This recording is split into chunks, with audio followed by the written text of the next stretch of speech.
Bien, vamos a comenzar la clase.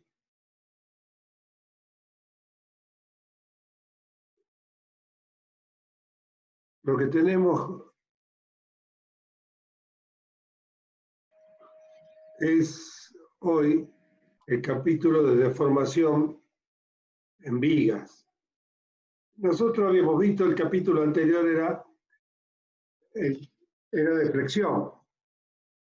Y todo lo que vimos, más allá de las teorías, de las hipótesis, estaba, diríamos, circunscripto a lo que se llama el cálculo por resistencia.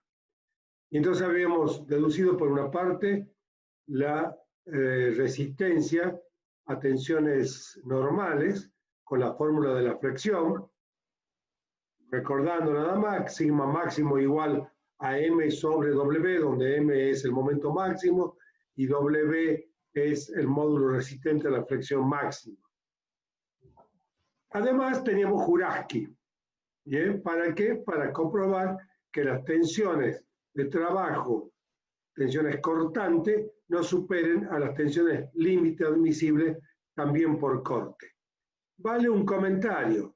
En general, salvo un caso muy excepcional y prácticamente que no se da, que sería concentración de cargas en extremos de una viga, en general es la tensión normal la que nos va a dar las dimensiones necesarias del elemento estructural para soportar las cargas por flexión. Entonces, dicho esto, lo que teníamos que era el cálculo por resistencia, sacábamos o podíamos determinar o calcular las dimensiones de una viga, no es una condición suficiente. Y no es una condición suficiente sin duda porque siempre hemos hablado de que hay otro tipo de cálculo necesario y que nosotros tenemos que comprobar de que se satisfacen también ciertas condiciones, que es el cálculo por rigidez. Entonces, por resistencia, ¿qué es lo que hacemos? Vemos que las tensiones de trabajo no superen a las tensiones de fluencia dividida por un coeficiente de seguridad acorde al tipo de material, estructura, durabilidad de la obra, etc. Insisto, tensiones normales y tensiones tangenciales. Fórmula de flexión y ecuación de Jurafsky. Por rigidez, las vigas sí suelen encontrar de otros esfuerzos característicos ser preponderante. O sea, muchas veces es la rigidez la que nos va a dar el valor necesario de las dimensiones de una estructura de viga. ¿Puedo pedirle por favor que alguno, por lo menos, ponga su cámara? Y no me gusta hablar de la computadora. Ingeniero, Sí. yo no puedo prender la cámara porque tengo muy mal internet, tengo internet por aire, entonces se me corta cuando prendo la cámara. Ahí está bien. Está Sofi, María, Gina, Santiago, está bien. Entonces, les decía, voy a admitir a alguien más acá, que el cálculo por rigidez es muchas veces el cálculo que nos guía en el dimensionado de una viga y no tanto el de la resistencia. Depende también del material. Y acá también viene un comentario que es necesario. Si estamos frente a un material dúctil como el acero, el aluminio, donde las tensiones de fluencia son las aparentes o las reales, en general esos elementos son muy resistentes y las dimensiones que yo necesito pueden ser muy pequeñas y entonces es la rigidez por falta de inercia la que va a ser preponderante en el cálculo. Hablando ahora en la resistencia, también hay, yo hace rato decía, salvo casos muy excepcionales, las tensiones tangenciales pueden ser las que nos estén dando las condiciones de dimensión de una viga. Pero una viga puede ser de madera, y la madera, que es un material anisótropo, tiene una situación y una realidad que nos dice, y esto es muy fácil de comprobarlo, inclusive cuando yo se los comente, que las resistencias friccionales longitudinales de la madera son muy inferior a las perpendiculares a las fibras de la madera. Por eso cuando se hacha, mucho más fácil es hachar en dirección de la fibra, ¿correcto? Se separa mucho más fácil la madera. Y como nosotros sabemos que las tensiones tangenciales por Cauchy tienen, si existen en un plano, existen en otro perpendicular, con igual módulo, con direcciones a 90 grados y sentido que van y confluyen al vértice o se alejan del vértice. Y como ya sabemos que Jurajski también, cuando busca las tensiones tangenciales, lo hace en forma longitudinal. Bueno, estas tensiones tangenciales longitudinales en la madera pueden ser sí condicionantes, sí pueden ser condicionantes del cálculo que nosotros tenemos que hacer. Bien, dicho esto, vamos a ir a lo que es el cálculo por rigidez. Para conocer el cálculo por rigidez, tenemos que primero saber cómo se deforma el elemento. Eso lo vimos cuando hicimos la fórmula de la presión, comenzamos a hacerlo, ¿bien? Y nosotros veíamos que una viga estaba formada por infinitas fibras que estaban o traccionadas o comprimidas. Y había algunas fibras que constituyen un plano, que era el plano neutro, que ni se traccionaban ni se comprimían y quedaban con su longitud original. Entonces, lo que nosotros sí teníamos era que las deformaciones que se producían longitudinales en cada fibra eran directamente proporcional a la tensión sigma, que calculamos lógicamente con la fórmula de la flexión, ¿bien? Y por lo tanto es condicionante de que directamente proporcional al momento y a la posición de la fibra, cuán alejada está con respecto a el eje neutro, o ya viéndolo en la sección transversal, cuán alejada está en la línea neutra. Sobre el módulo de elasticidad lineal. Decimos, Micaela, el micrófono va. Entonces, el módulo de elasticidad lineal, ya sabemos que lo usamos lineal porque justamente estamos hablando de fibras que están traccionadas o comprimidas. O sea, es como si estuviésemos frente a un esfuerzo axial. Bien, dicho esto, vamos a suponer que tenemos material, que las tensiones límites, tanto atracción como compresión, tensiones normales, son iguales. ¿Bien? O sea, que tensiones de fluencia o elásticas, o de proporcionalidad, atracción, como de compresión, son exactamente iguales. Entonces acá teníamos nosotros una viga, acá representada una viga chata por una cuestión de dibujo nada más, ¿bien? Donde tiene una longitud, y vamos a tomar dentro de esa longitud un diferencial de X, y entonces vamos a ponerle momentos extremos. Desde ya, así como está planteada esta viga, ustedes ya saben que esto es flexión pura, ¿bien? Puesto de que no hay cargas transversales al eje de la viga, por lo tanto no hay esfuerzo cortante en este caso. Bien, acá tenemos entonces para esta hipótesis que el corte es 0, Q sub I y Q sub Z son 0, corte directo, el momento torsor es 0, y vamos a tener esfuerzo axial normal N igual también a 0, no hay acá esfuerzo normal. El momento en I es igual a 0, ya que dijimos que es una flexión normal, puesto que está girando alrededor de un eje principal Z y su plano su plano de fuerza, cuando se intercepta con la sección transversal, coincide con un eje principal de inercia.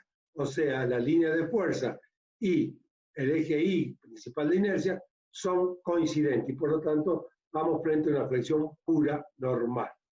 Entonces, bien, con este momento, esto ya lo hicimos, la gráfica es cuando vimos flexión en la parte de resistencia, tenemos acá que la viga se curva, hay un eje llamado eje neutro, que es longitudinal, cuya dimensión no cambia más allá de que pierde su linealidad, deja de ser una recta para convertirse en una parte de una circunferencia, pero no cambia su longitud original. En cambio, acá tenemos fibras por encima de esta que se acortan y fibras por debajo de esta que se alargan y que sí cambian su longitud.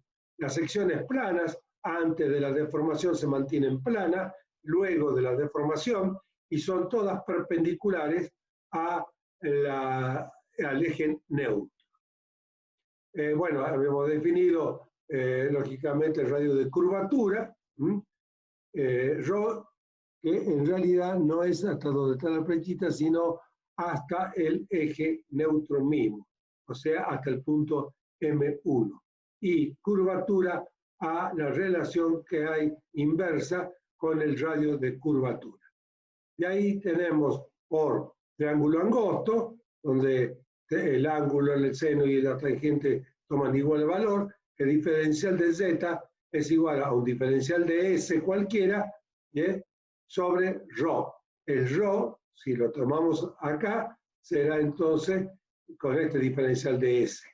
Si lo tomamos en la línea neutra, va a ser lógicamente el ρ hasta el punto M1 a O'. Entonces, la curvatura va a venir definida por diferencial de Z sobre diferencial de S, siguiendo con los términos, pero haciendo ahora una hipótesis de pequeña deformación. Nosotros tenemos que el diferencial de S es prácticamente igual al diferencial de X, y entonces podemos reemplazar este valor por diferencial de S por diferencial de X, que la proyección igual a 1 sobre ρ, ya que esto es tremendamente exagerado simplemente para poder entender las ecuaciones que estamos haciendo. Bien, dicho esto, vamos a ver que se llama elástica justamente a la línea coincidente con el eje neutro, ya deformado debido a un esfuerzo de flexión que ha sido sometido nuestro elemento viga. Entonces, acá tenemos una porción de viga en la cual tomamos un diferencial de X y acá se produce ese diferencial de S. Acá tengo ρ que va desde el punto vértice hasta la línea neutra y tenemos nuestro diferencial de phi. Acá hemos trazado dos tangentes. Una tangente perpendicular a ρ cuando comienza el diferencial de X y otra cuando termina el diferencial de X, ¿correcto? Esto sí hay que observarlo muy bien para poder entender todos los procedimientos que tenemos a continuación. Entonces acá tenemos la tangente en este punto y la tangente en este punto. Este es un diferencial de X, este es un diferencial de S, por lo tanto, el ángulo que forman estas dos tangentes es también un diferencial de Z.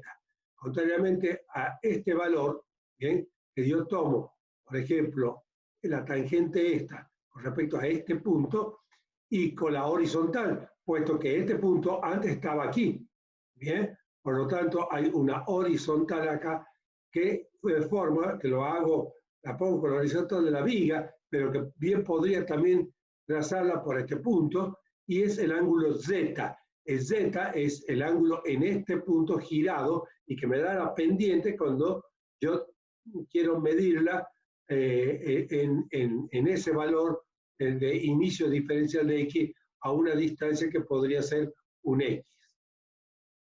Entonces, de lo que estamos viendo acá, nosotros sabemos que Z, dije, es una pendiente que si yo la saco acá entre los diferenciales, es diferencial de y sobre diferencial de x, ¿correcto? O sea, es mi z acá, si yo lo paso acá con una horizontal, yo tengo que va a tener una deflexión diferencial de y en un diferencial de x.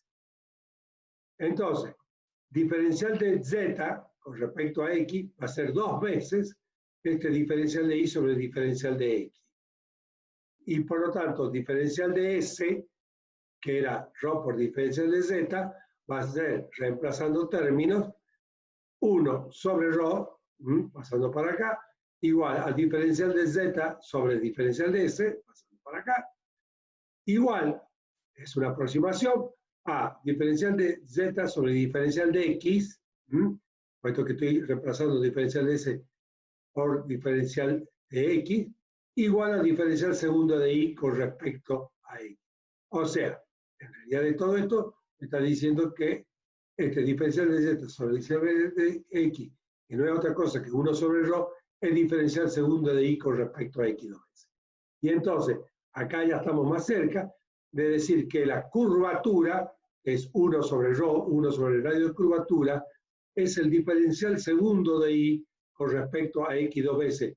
No se olviden que diferencial de y sobre diferencial de x no es otra cosa que la pendiente en la curva.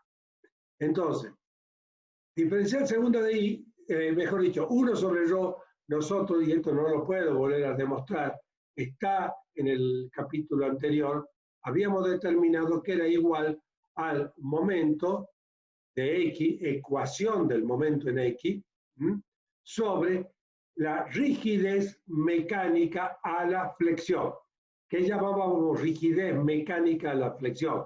Era la rigidez del material multiplicada por una condición geométrica que es la inercia axial.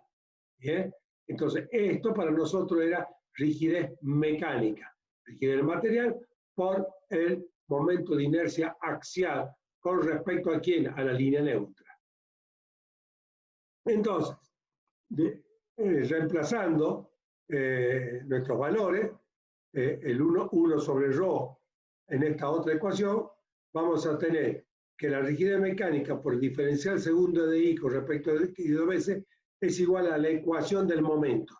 Esto quiero que lo tengan bien en claro. Dice m de x, o sea, es un momento variable en x.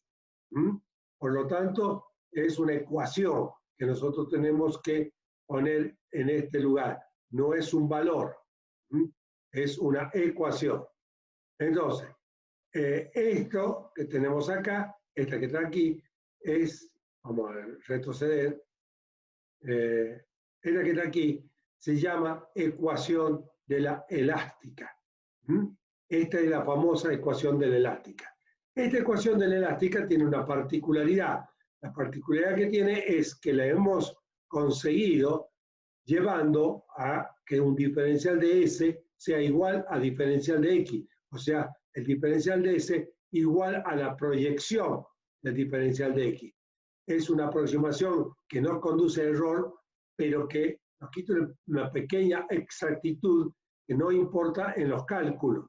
La ecuación de la elástica real, verdadera, es la que acabo de poner, y es diferencial segundo de y con respecto a x 2 veces sobre 1 más diferencial de y sobre diferencial de x al cuadrado, todo esto a la 3 medio igual a m de x sobre e por i. Cuidado que esto ya podría haberlo puesto también acá, o este e por i también lo podría haber puesto en esta otra parte de la igualdad de la ecuación. Fíjense que si yo pongo acá este valor, no me cambia si el diferencial de y sobre el diferencial de x no tiene relevancia en esta igualdad y es un valor muy pequeño, entonces esto tiende a 1 y por lo tanto esta ecuación tiende al valor que nosotros hemos puesto allí. Bien, para poder resolver la deflexión como la pendiente que se produce en la curva elástica, hay distintos métodos. el método más lógico y el método general y base y sustento y cimiento de todos los otros métodos es el método de la doble integración. Este, lógicamente, es un método conocido desde épocas de antaño, diríamos, donde se comenzó a trabajar para poder evaluar y medir las deformaciones que se producían en una viga. Tenía en su momento la particularidad de que no había máquinas de calcular, no había menos computadora, lógicamente, no había ni siquiera una máquina de sumar, multiplicar y dividir a pila, y todo se hacía con reglas de cálculo. Entonces, y con tablas de la trigonometría. Entonces era un trabajo arduo, difícil, porque además nos da ecuaciones que tenemos que conseguir los puntos que realmente nos interesan, en tanto en mayores pendientes como mayores deflexiones. Quiero que antes de seguir veamos un poquito esto. La pendiente, por ejemplo, de este punto, está dada por el ángulo Z. ¿Bien? Ahora, la pendiente del punto O, fíjese que va a estar con una tangente que es mucho más empinada, donde el ángulo Z va a ser mayor que este otro. Y lógicamente que si yo tomo un Z acá, o sea, un poco la tangente en el punto donde cambia la pendiente, el Z ¿cuánto va a valer? Va a valer 0. ¿Bien? Y la pendiente en ese punto va a ser nula. Lógicamente que de ver la figura, cuando la pendiente es nula y cambia, por lo tanto, hay un cambio de pendientes, es donde voy a tener la mayor deflexión, o sea, donde I se va a hacer máximo. Ahí decimos que es la flecha. Esa flecha, normalmente, a ver, en los giros o tangente o pendiente que tengamos en la curva, no son tan importantes de estudiar como sí la deflexión que se produce. Por eso hablamos de deformación en viga fundamentalmente en deflexión. La deflexión máxima se le suele llamar flecha. Entonces uno dice, mira la flecha que tiene una viga que está deformada. Esa flecha tiene un condicionante muy estricto de acuerdo a el destino de nuestras construcciones. Por ejemplo, si nosotros tenemos como destino de nuestra construcción un edificio residencial, si tenemos un edificio residencial, la flecha máxima que podemos tener, o sea, la deflexión máxima, el I máximo que podemos tener, es la luz de la viga dividido 300. Para que tengamos una idea, una viga de 3 metros de longitud puede descender máximo 1 centímetro. ¿Bien? ¿Por qué? Porque con esto evitamos que haya grietas visibles en los revoques o en los enduidos de las mamposterías. Entonces es una cuestión también de estética, no necesariamente de seguridad, pero sí de estética. Ya también, ¿cuál es el problema de la deformación de una viga? Si la viga está por encima, por ejemplo, de una puerta y desciende en el centro, supongamos que esté la puerta, puede producir que la puerta no se pueda abrir, porque al descender un poco esta viga está presionando al marco y por lo tanto a la estructura de la abertura de la puerta, o en una ventana, en un dintel, etc. En el caso de puentes, esta condición es mucho más severa y en un puente, por ejemplo, la flecha máxima que se puede admitir es de la luz del puente, de la viga del puente, sobre 500 y en algunos casos hasta 700. Entonces, por ejemplo, una viga de un puente que tenga una longitud de 50 metros, ¿sí? ¿Cuánto deberíamos tener como máximo de descenso? El máximo serían 10 centímetros, ¿correcto? Y a veces mucho más restringido. Esto es lógicamente para que el puente sea realmente transitable y tiene también un sentido ya no estético, sino de transitabilidad fundamentalmente. Bien, por el método de doble integración, entonces yo acá lo que voy a hacer es simplemente hacer la primera integración de la ecuación de la elástica. A esta ecuación de la elástica me refiero. A esa ecuación de la elástica, que es la ecuación de la elástica que es la aproximada, pero que, insisto, es absolutamente válida para nuestras necesidades de cálculo. Bien, integrando entonces, voy a tener la integral del diferencial segunda y con respecto al x dos veces, no es otra cosa que la pendiente, o sea, el diferencial de y sobre el diferencial de x, que también es el ángulo z, ¿correcto? Va a ser igual a la integral de la ecuación del momento por diferencial de x, más una constante de integración. ¿Para qué me sirve esta integral? Porque esto que me da a mí, el giro, ¿bien? Me da el ángulo z en cualquier punto, o la pendiente, la tangente que me da la pendiente en ese punto.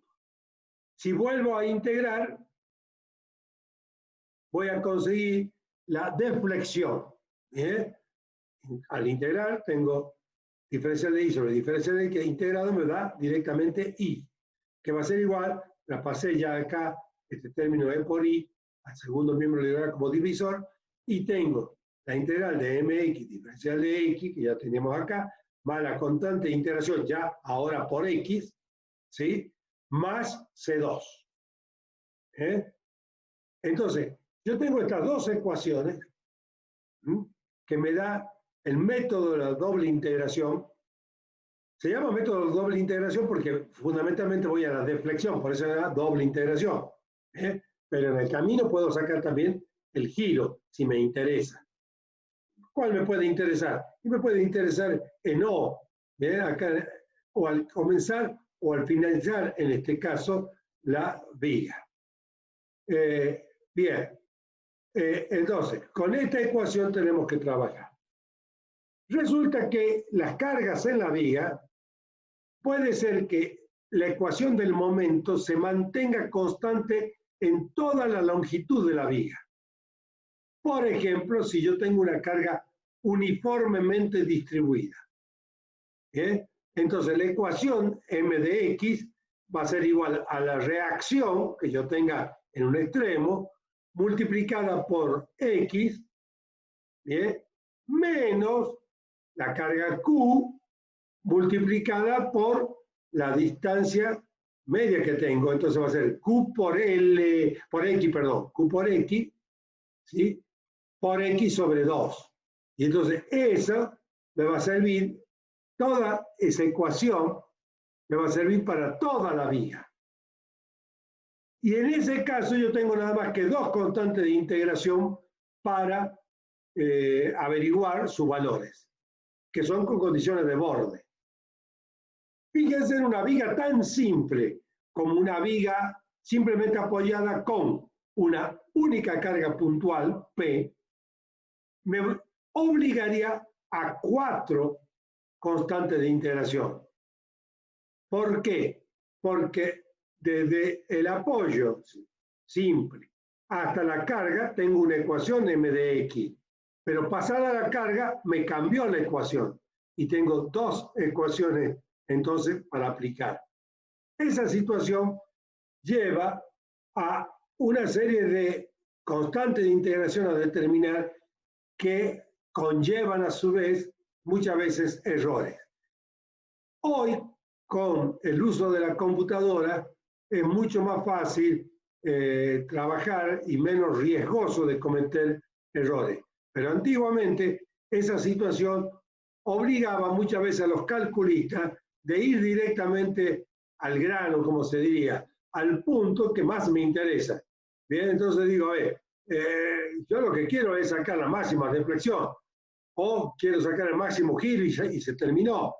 Lógicamente, a veces por tanteo, a veces por intuición o lógica física de la deformada.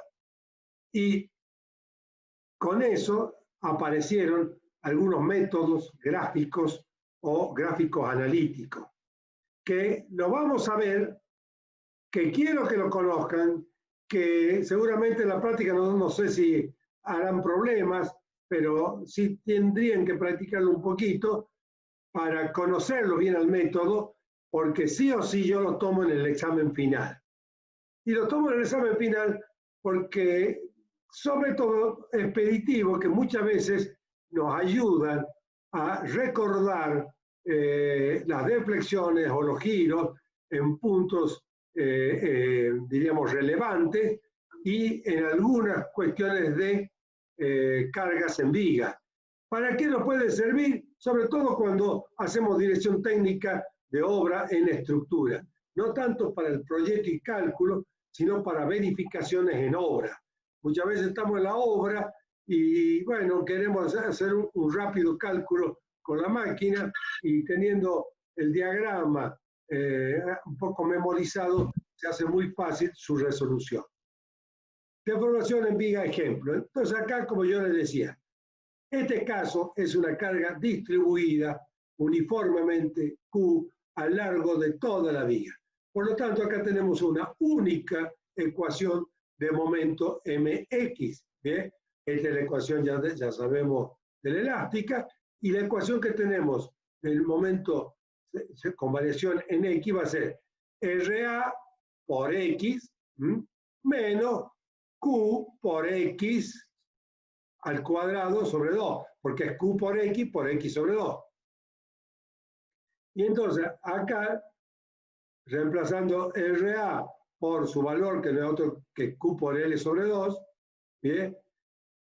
Por X, porque lo tengo en el X acá, menos Q por X cuadrado sobre 2, reemplazamos esto, vamos ahora a la elástica y reemplazamos al valor de mx en la ecuación de la curva elástica. Y entonces ahora tenemos E por I se puede poner diferencial segunda I con respecto a X dos veces, o bien como I segunda, ¿bien? De X, que es exactamente lo mismo. Lo pongo para que no nos casemos, porque en la bibliografía muchas veces aparece una u otra forma, y entonces para que no se confunda y sepan que es exactamente lo mismo. Y entonces acá seguimos con la ecuación E. Bien. De ahí seguimos y vamos a hacer la primera integración. Ya sabíamos que la primera integración lo que me está dando es la pendiente, ¿bien?, de la curva en un punto X cualquiera. Y entonces, al hacer la primera integración, yo tengo acá que X va a ir X cuadrado sobre 2, que este X cuadrado va a ir X al cubo sobre 3, más la constante de integración que teníamos. ¿Bien? Esto, lógicamente, me lleva a la segunda integración, que me va a dar justamente ya las deflexiones en distintos puntos de X. Y entonces esto será X cubo sobre 3, ¿bien? Y este será X cubo, que da X cuarta sobre 4. Y que acá me queda el C1, que ya lo tenemos acá, por X, por la integración, más la C2, que sería la otra constante. Entonces, esta es una única ecuación de la curva elástica con dos constantes de integración que tenemos que determinar. ¿Bien? Entonces, seguimos trabajando sobre la ecuación. Lo único que hacemos acá es 2 por 2, 4 por 3, 12, acá 2 por 3, 6 por 4, 24, etcétera. Seguimos con nuestro trabajo y vamos a tomar la particularidad que nosotros podemos observar en nuestra viga. Nosotros sabemos que esta viga está impedida de tener deflexión tanto en el punto A como en el punto B. Bien, en esos puntos, o sea, cuando X es igual a 0, como cuando X es igual a L, el descenso es 0.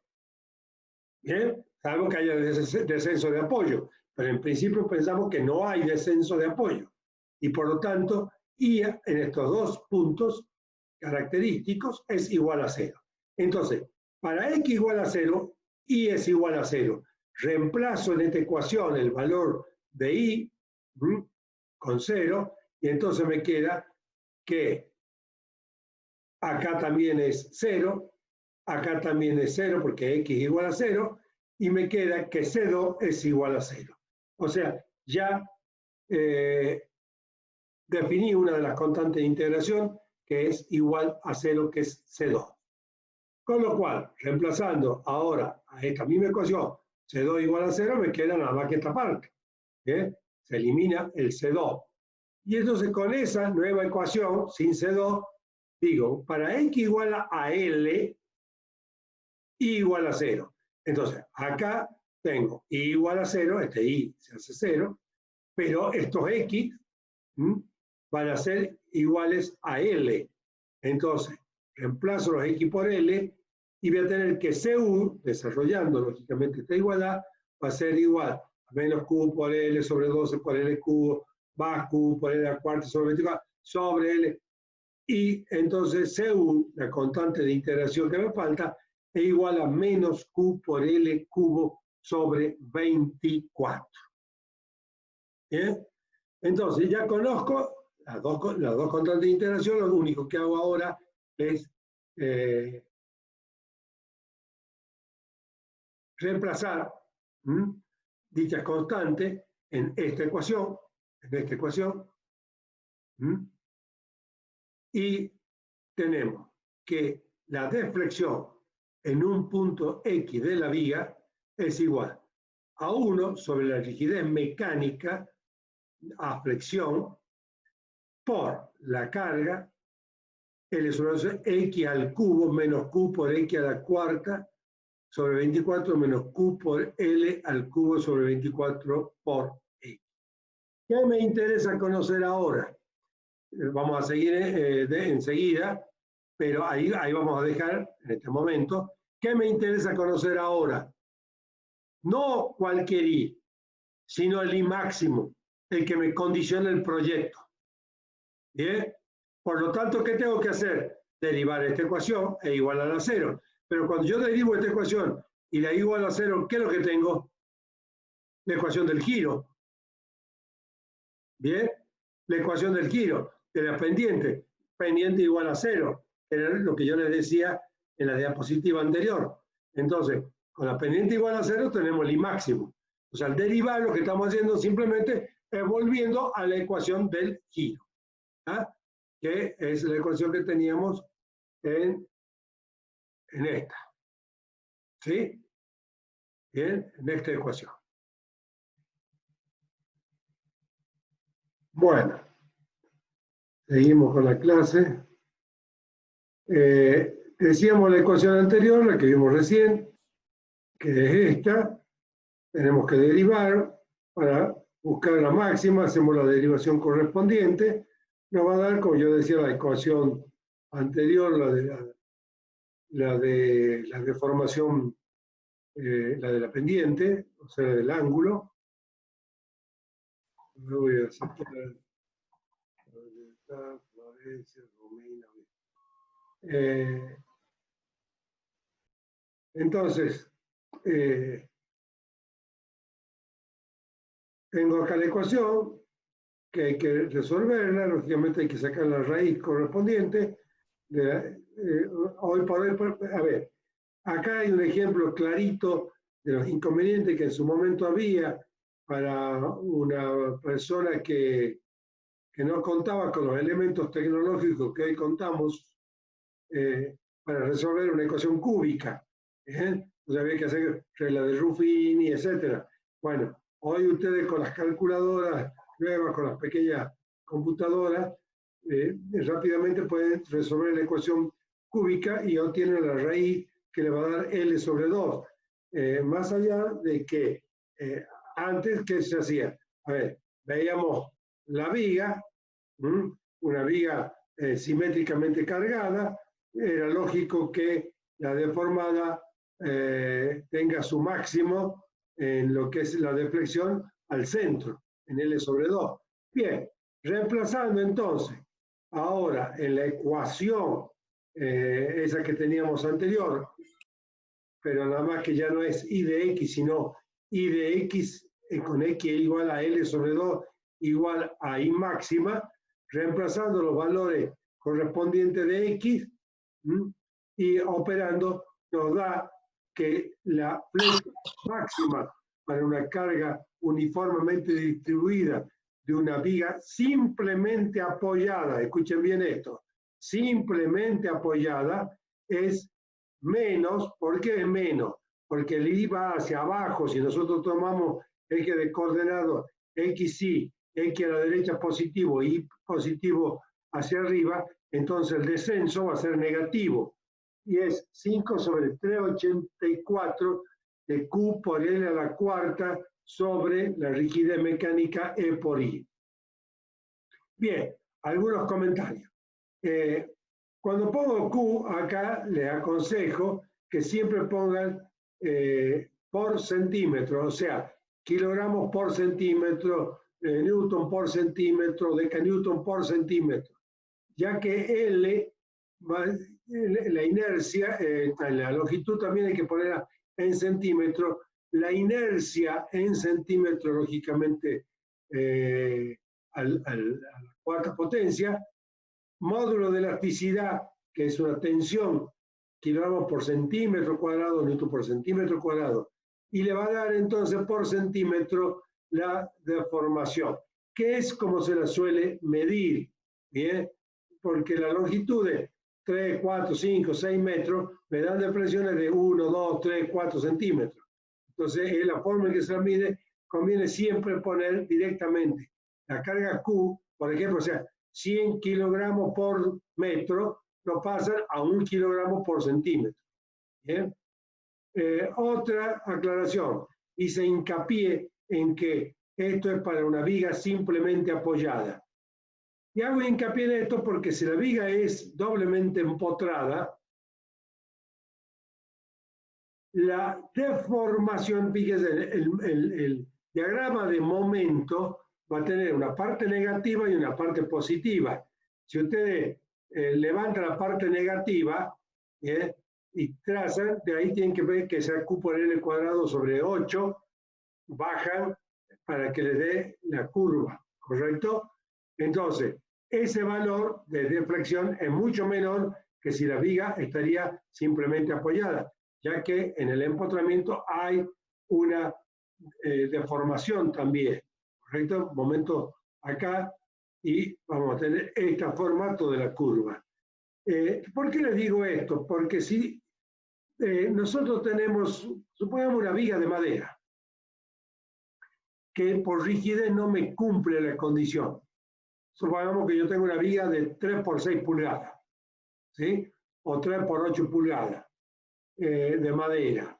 Y no me cumple la condición de rigidez, que además en la viga es mucho más problemático de cuando son de madera, puesto que está la fluencia lenta en su material orgánico, que tiene con el tiempo a deformarse. Si ustedes han tenido la oportunidad de ver techos con tirantes de madera, habrán visto que los tirantes ya están un poco deformados, ¿sí? Y a veces en demasía, que inclusive hace inútil estéticamente a el techo que estaba programado.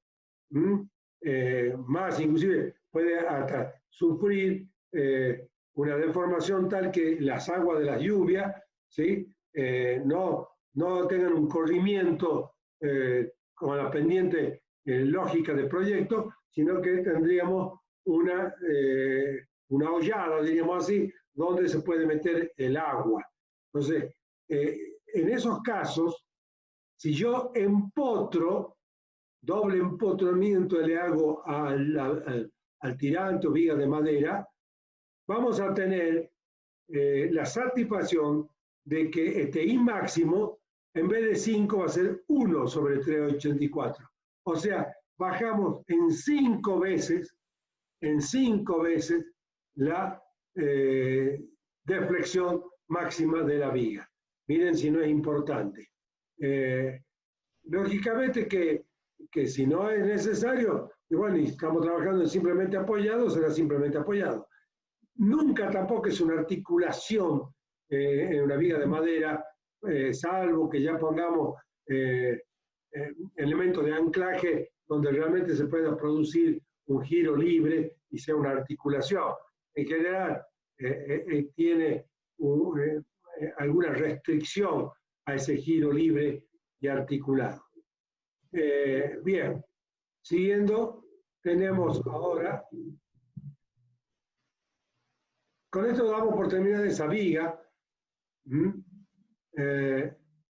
perdón, y vamos a esta que era la otra que yo les decía. En este caso, yo tengo dos ecuaciones de momento. Una que va desde A hasta el punto de la carga P y que es RA por X, que es esta ecuación. En cambio, si yo tomo un X aquí, pasando esta distancia de A minúscula, voy a tener RA por este nuevo X menos esta carga P por todo este X menos este A. ¿Bien? Entonces, me cambió la ecuación. Acá tengo dos ecuaciones. Y como yo les decía, al tener dos ecuaciones, voy a tener que trabajar con 4 constantes de integración, cosa que dificulta el trabajo. No hace mucho, y el primero que lo vi, que lo introdujo a los paréntesis angulares, fue un autor Singer, ¿bien? Que dice, a ver, en vez de poner paréntesis, como teníamos los normales, pongamos paréntesis angulares en la ecuación mayor, la que me contiene a esta ecuación también, ¿bien? Porque si yo saco esta parte, esta ecuación es la misma que esta otra. Entonces dice, pongamos paréntesis angular de tal manera que si el paréntesis angular me da 0 o negativo, no es considerado. Y entonces plantea la ecuación de la elástica, acá reemplaza el valor del momento, pero con paréntesis angulares. Fíjense, acá tengo para x menor que a, sería m de x, y acá para x entre a y b, perfecto, sería esta parte de acá. Entonces, hace toda la ecuación correspondiente, saca las reacciones lógicamente, RA, saca la reacción RB, y trabajando con esto, pero con paréntesis angulares, me voy a esta ecuación donde podemos plantear con las integraciones correspondientes. Hago la primera integral, la segunda integral, están las constantes de integración, trabajo con ello, me vuelve a dar que C2 es igual a 0 para X igual a 0, Y es igual a 0, con lo cual una constante de integración ya no la tengo. Hago con la segunda para L, pero fíjense que cuando acá tengo esta constante de integración, tengo la ventaja de que el paréntesis angular ya es imposible que sea negativo, ¿correcto? ¿Bien? Es siempre positivo, puesto que la longitud total menos el A. Entonces, este valor es positivo. Quiere decir que es absolutamente válido trabajar con esa ecuación. Entonces, bueno, derivando lógicamente y sacando el valor de, mejor dicho, igualando a 0, no derivando, igualando el descenso a 0, y igual a 0, acá está el 0, y poniendo x igual a L acá, voy a sacar mi nueva constante de integración C1. Este C1 lo reemplazo en la ecuación correspondiente, esta ecuación, al igual que C2, entonces acá tengo C2 igual a 0, C1 igual a todo este término que está acá, y con eso continúo. Y entonces tengo para 0 menor que X y menor que A, y para 0 menor que X menor que L. Entonces acá saco un I de variación X, acá saco un I de variación X también, pero para las dos situaciones que yo tengo en el problema. Fíjense cuán engorroso se hace nuestro problema con una carga puntual. Era más fácil con la carga distribuida. La carga puntual es mucho más engorroso para seguir trabajando. Lógicamente acá tienen un ejemplo para que ustedes practiquen, ¿correcto? No lo puedo ponerme a hacer, pero ya tienen acá una copia para que ustedes puedan practicar y después van a practicar con 2, con 3 cargas, con carga distribuida más carga puntual, etc. Estos son dos casos absolutamente sencillos.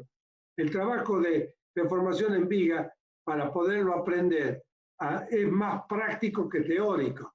¿Bien? Ya está dada la teoría es simplemente la ecuación de la elástica y luego la doble integración. A partir de ahí todo es un trabajo, diríamos, matemático, aritmético, donde hay que resolver las ecuaciones, integrarlas, derivar en su momento. Entonces, con eso sacan ustedes, miren, acá seguimos, miren todo lo que hemos ocupado, todas 3 diapositivas, bien, para lograr sacar el I máximo, que es la carga puntual P por L al cubo sobre 48 E por I. Aconsejo a mis queridos alumnos, próximos colegas, que estas dos ecuaciones que acabamos de ver de flecha máxima, ya la memoricen para toda su vida. Entonces ustedes tienen que tener, porque son condiciones muy concretas, que una carga distribuida en una viga simplemente apoyada me da una flecha máxima de 5 sobre 384 de Q por L a la cuarta sobre E por I. Y que si la carga puntual es una carga puntual centrada, es P por L cubo sobre 48 veces E por I. ¿Bien? Ya la tienen que tener memorizada para toda la vida. ¿Por qué? Porque es la forma rápida muchas veces de corroborar en obra las cargas que puedan llegar a tener, sobre todo en estructuras no permanentes, o sea, que son provisorias, como son andamios. A ver, muchas veces tenemos que poner una viga externa, puede ser un perfil doble T, etcétera, aguantado en apoyos que están saliendo de la estructura de construcción para poder revocar o para poder hacer algún trabajo de colocación de ventanas externamente, molduras, etcétera. Y eso, en vez de armar un andamio desde abajo completo, muchas veces se hace esa situación o también colgante, ¿no es cierto?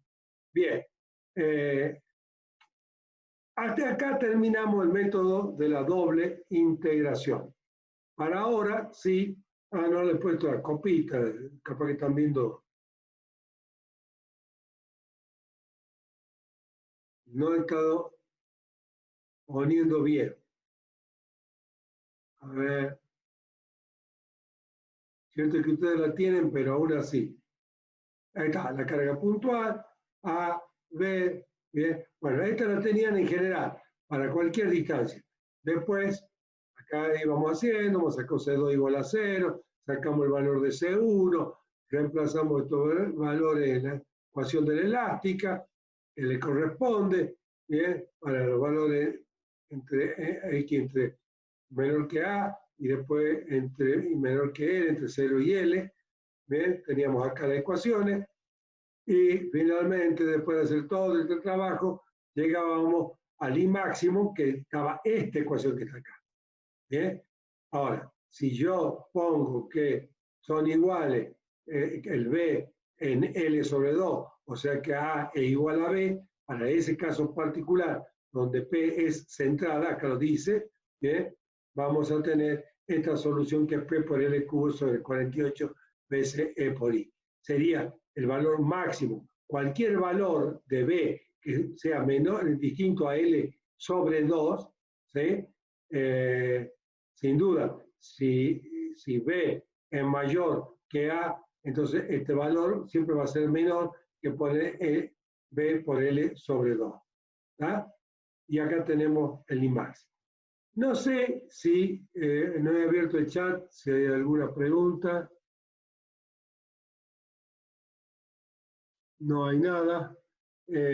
Si quieren preguntar algo, sea por el chat, algo que no hayan entendido, antes que sigamos, porque ahora vamos a ir con los métodos gráficos analíticos. Bien, como yo les decía, acá tienen que practicar y mucho, ¿sí? Tienen que practicar y mucho. A ver, acá hay un... Quedó claro, ingeniero, gracias. Gracias, Melissa, muy amable. Bien, vamos entonces ahora a métodos analíticos gráficos y aparece un amigo nuestro, muy conocido nuevamente, el amigo Moore. ¿Se acuerdan que lo hacíamos con el círculo de Moore? En tensiones, bueno, acá también aparece en esfuerzos, en deformación en viga. Con este método de Moore tengo una anécdota que alguna vez llamaron a un concurso a un cargo de estabilidad 2, donde había gente amiga que estaba en ese momento en el cargo, me pedían que me presente, yo no me quise presentar, y cuando vamos a una segunda instancia, puesto que lo dejan desierto y no lo gana ninguno de los aspirantes, entonces ahí me piden que me presente y ya me presento, le explico a mi amigo que bueno, que me tenía que presentar, que yo no era mi idea, pero no podía quedar de nuevo desierto del concurso. Entonces me presento y toco este método de Moore para el esfuerzo en viga. Y lamentablemente, bueno, algunos no se presentó porque no lo sabía resolver y otro porque había confundido, se presenta pero confundió con el círculo de Moore. Esto simplemente para aclararle que el amigo Moore está en el esfuerzo en vigas, ¿bien? Para darnos un método gráfico también, que yo...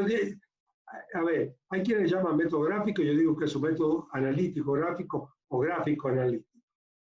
Es un método muy sencillo y muy útil, ¿sí? Para determinar la pendiente y la deflexión en la viga, sea de esta forma por el método de área de momento, que ya vamos a ver, el que tiene el área del diagrama de momento y el momento de dicha área. Ya vamos a entender qué significa todo esto.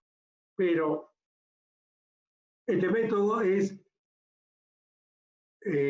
para, en el caso del método de Moore directo, método del área de momento, es directamente para algunos puntos que uno ya elige que va a buscar. O sea, para un X determinado en la longitud, no para no para todos los X, ¿sí? No es medible para todos los X, sino para algunos puntos determinados. Es complejo, pero su deducción, que parte de la misma deducción que nosotros teníamos ya antes,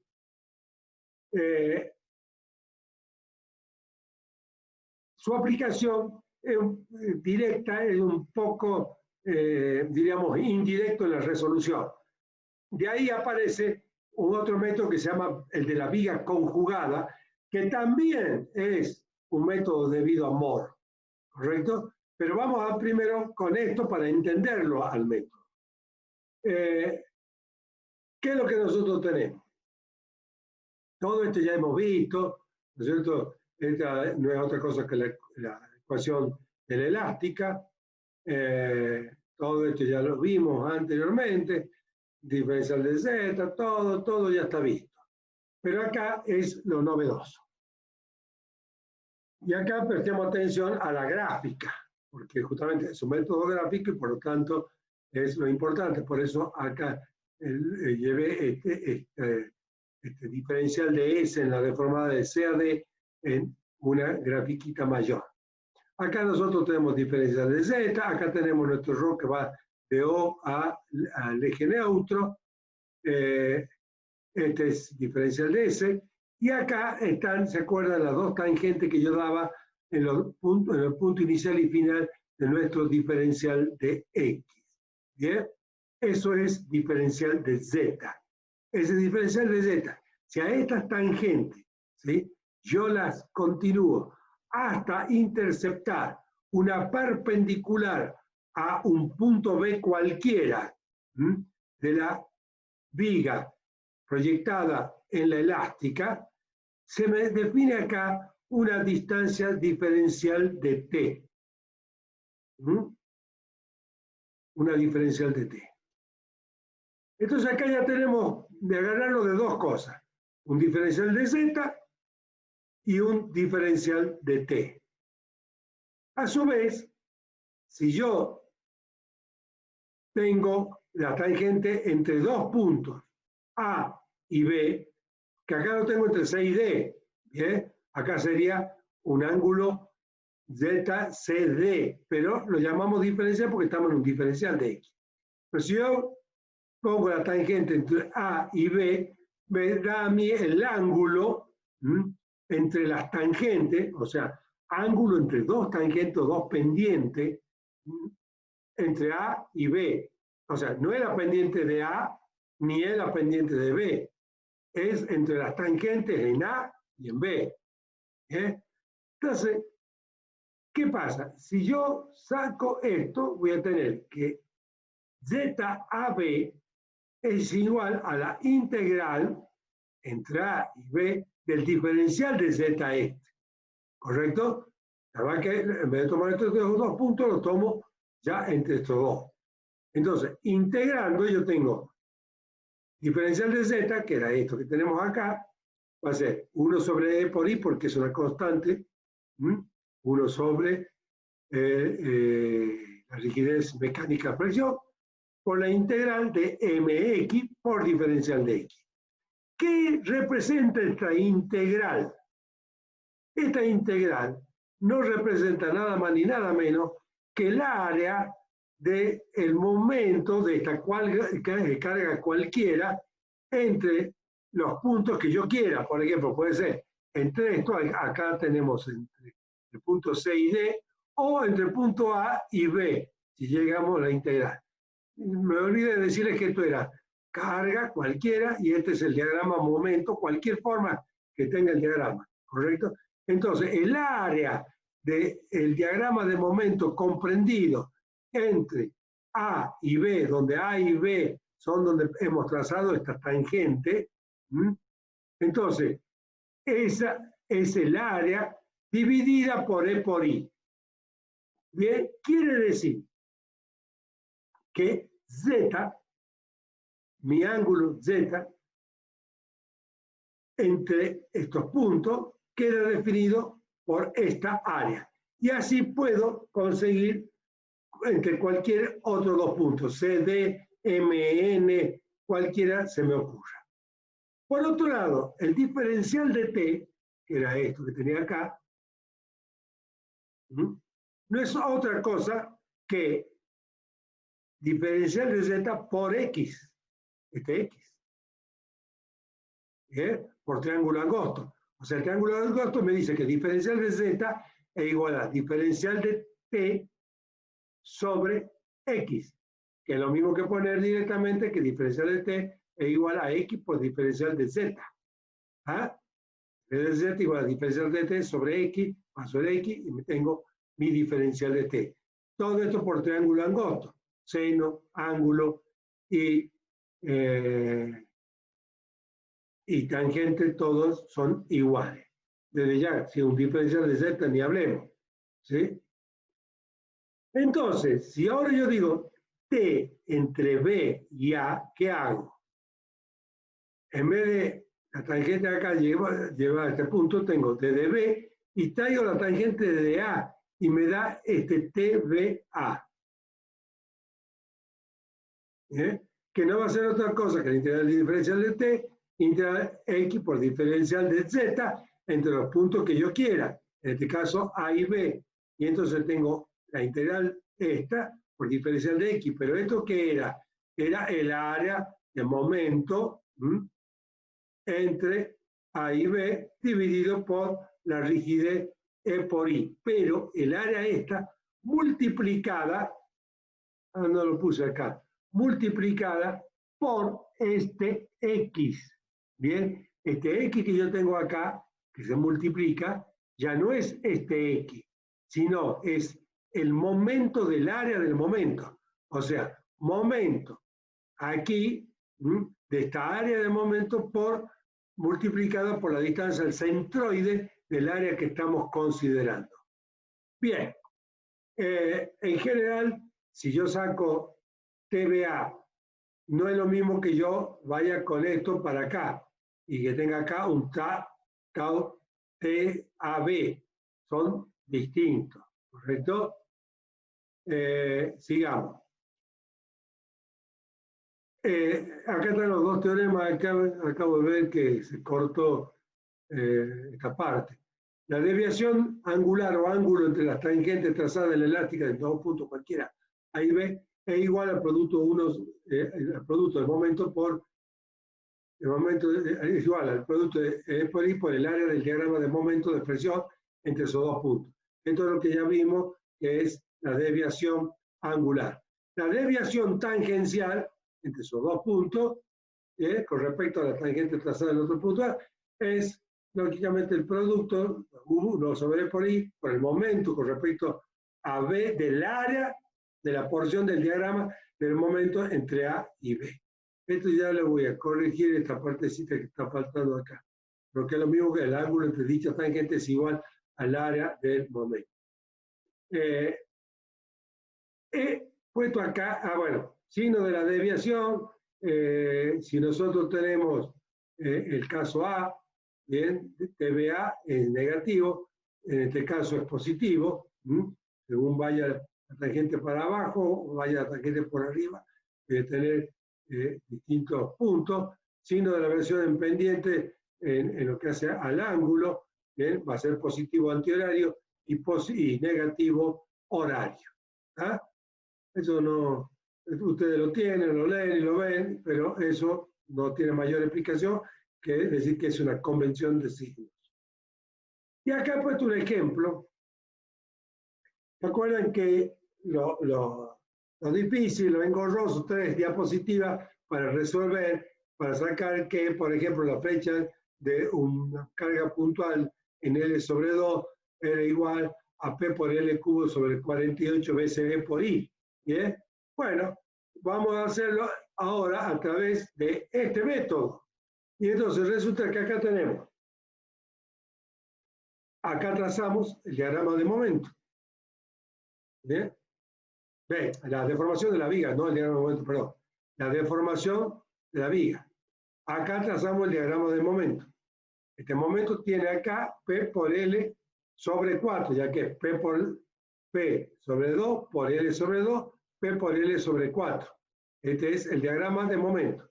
Esta es su variación lineal, ¿correcto? Entonces, ¿qué hacemos acá? Trazamos entre A y B las dos tangentes, y acá tengo la desviación tangencial TVA. Y acá tengo la flecha real, pero voy a trazar a su vez la desviación tangencial TCA, o sea, acá nuevamente tengo el A y acá tengo el C. No se olviden que el segundo es el que va en el numerador, ¿ves? TVA, TCA. Entonces, acá es horizontal, ¿eh? Es TCA. Y entonces acá yo lo que busco es TVA, que ustedes ya saben cómo lo van a buscar. TVA, que es la integral, el diagrama de momento XT, que no es otra cosa que el área por su distancia X.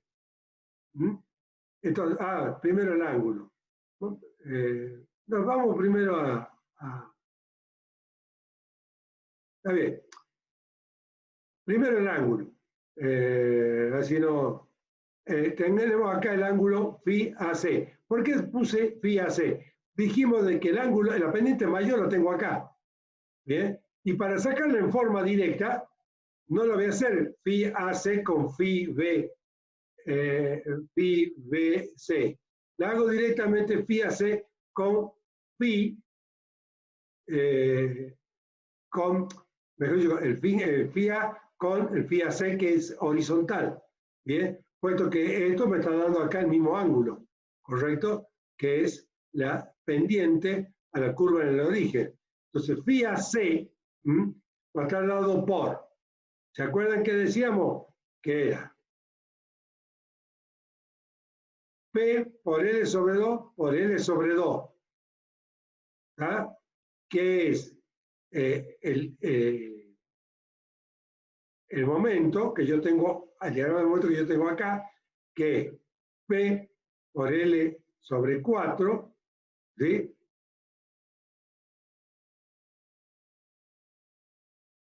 A ver acá que P, nosotros tenemos, a ver, vamos a atrás un poquito, pero teníamos el área del momento dividido E por I, ¿correcto? Entonces, el área del momento que yo tengo ahí es esta área que está acá. Esta área. Esta área es P por L sobre 4, no sé por qué he puesto acá. P por L 4 por L sobre 2. Todo sobre 2. Ah, acá está. Nada más que acá está mal. Acá puse mal. Ahí no lo puedo corregir. La tengo copiada. Porque es P por L sobre 4. Me está faltando el P por L sobre 4. Por L sobre 2 dividido 2, porque la mitad, sobre por I. Esto está mal. Esto está mal. ¿Sí? Porque acá me está faltando, y esto es 16. De hecho, que esto es 16. Esto está mal. Por favor, corríjanlo. Ay, qué macana, che. Esto es, el ángulo acá es P por L cuadrado sobre 6 veces, sobre 16 veces E por I. Corrijan, por favor. 16 veces E por I. ¿Ah? Me faltó acá P por L sobre 4. Y ahí sale el L cuadrado. Pues tengo es P por L sobre 4 por L sobre 2 por 1/2. ¿Ah? Entonces me da P por L cuadrado sobre 16 veces E por I. Bien. Vamos ahora a la flecha. La flecha la conseguimos en forma indirecta. Nosotros podemos calcular TCA y podemos calcular TBA con este método, pero no la flecha. La flecha la tenemos que calcular en forma indirecta por relación de triángulo. Entonces, yo tengo que TBA es a L, TBA es a L, como F más TCA es a L sobre 2. Acá está. F más TCA es a L sobre 2, como TBA, todo esto, es a L. De ahí despejo mi flecha. Y mi flecha me va a dar, por ser, esto es valor absoluto, por ser hacia abajo, negativo, de TBA sobre 2 menos TCA. Todo esto viene de esta relación de triángulo, ¿sí? Viene nada más que de la relación de triángulo. Y entonces, yo ahora tengo que calcular TBA y TCA. TBA está dado por esto que está acá. TBA, acuérdense, es el diagrama de momento total, ¿bien? Porque TBA involucra a todo el diagrama de momento. P por L sobre 4, sobre E por I, por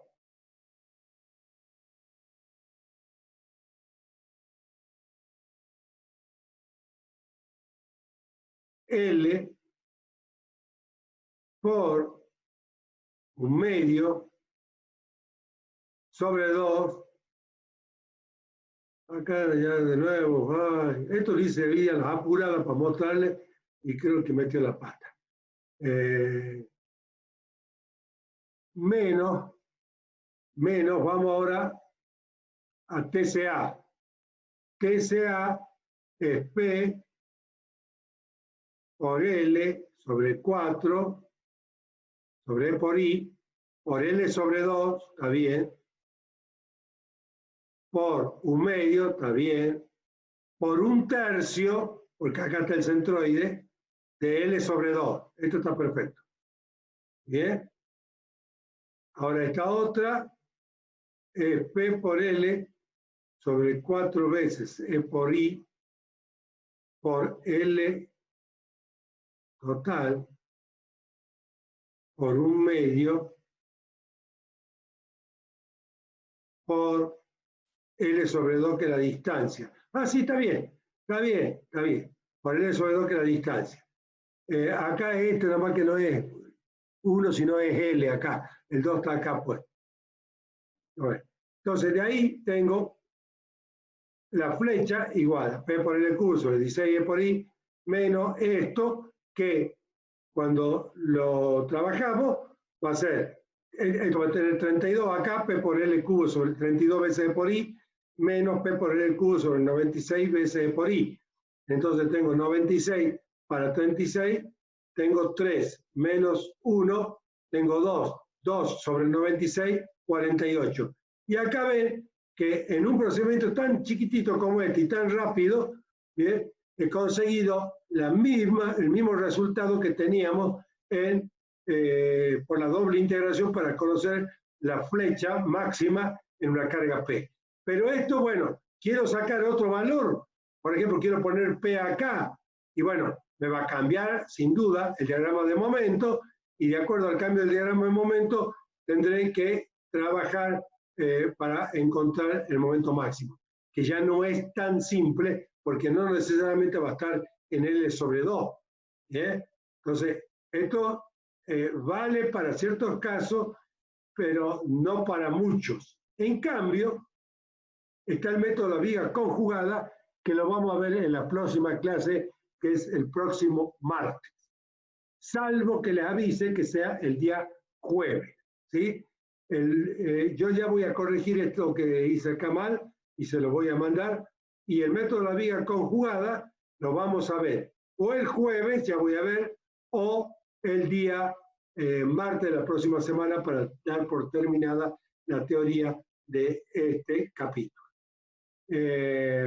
¿Alguna duda? No, ingeniero. Habíamos quedado en el método gráfico analítico.